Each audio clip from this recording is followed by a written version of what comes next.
Hello everyone, welcome back to my YouTube channel after long time.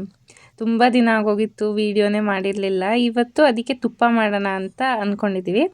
First ಬೆಣ್ಣೆನ ತಗೊಳ್ಳಿ, ನಿಮಗೆ ಎಷ್ಟು ಬೇಕು ಅಷ್ಟು. ಅದಕ್ಕೆ ಇಂಗ್ರೀಡಿಯೆಂಟ್ಸ್ ಏನೇನು ಬೇಕು ಅಂತಂದರೆ ಬೆಳ್ಳುಳ್ಳಿ, ಉಪ್ಪು ಸ್ವಲ್ಪ, ಆಮೇಲೆ ಅರಿಶಿನ ಪುಡಿ, 2 ಏಲಕ್ಕಿ, ಸ್ವಲ್ಪ ಮೆಣಸು, ಆಮೇಲೆ ಒಂದು 3-4 ಲವಂಗ, ಆಮೇಲೆ ಸ್ವಲ್ಪ ಮೆಂತ್ಯ. ಇದೆಲ್ಲ ಇಂಗ್ರೀಡಿಯೆಂಟ್ಸ್ ಇದ್ದರೆ ಸಾಕು, ಆರಾಮಾಗಿ ಮಾಡ್ಕೋಬೋದು ನಮಗೆ ಬೇಕಾಗಿರೋ ತುಪ್ಪನ.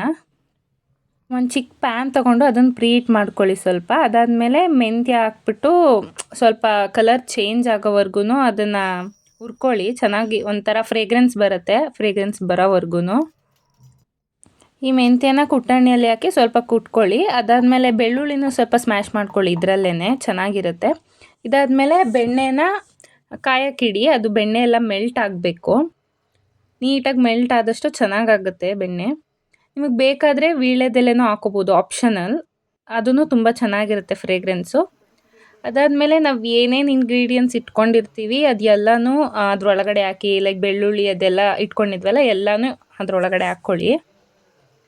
ತುಂಬ ದಿನದಿಂದ ಆಚೆ ಎಲ್ಲ ಸ್ಟೋರ್ ಮಾಡಿಟ್ಟಿರೋದೆಲ್ಲ ಏನಕ್ಕೆ ತೊಗೊಬಂದು ತಿನ್ನಬೇಕು ಅಲ್ವಾ, ನಮ್ಗೆ ಹೆಲ್ತ್ಗೆ ಸರಿ ಹೋಗಲ್ಲ ಅದು. ಸೊ ಹಾಗಾಗಿ ಮನೇಲೇ ಸಿಂಪಲ್ಲಾಗಿ ಫ್ರೀ ಟೈಮ್ ಇದ್ದಾಗ ಒಂದು 10 ಮಿನಿಟ್ಸ್ ಅಷ್ಟರಲ್ಲೆಲ್ಲ ಮನೆಯಲ್ಲೇ ಮಾಡ್ಕೊಬೋದು. ಸ್ಟವ್ನ ಸಿಮ್ಮಲ್ಲಿಟ್ಟು ಕಾಯಿಸ್ಕೊಳ್ಳಿ. ಅದು ಬೆಳ್ಳುಳ್ಳಿ ಹಾಕಿರ್ತೀವಲ್ಲ ಅದೆಲ್ಲ ಸ್ವಲ್ಪ ಕಲರ್ ಚೇಂಜ್ ಆಗುತ್ತೆ. ಚೇಂಜ್ ಆಗೋವರೆಗೂ ನೀಟಾಗಿ ಕಾಯಿಸ್ಕೊಂಡ್ರೆ ರೆಡಿ ತುಪ್ಪ. ಆಚೆ ಎಲ್ಲ ಎಂತಕ್ಕೆ ತೊಗೊಬರೋದು. Thank you, have a nice day.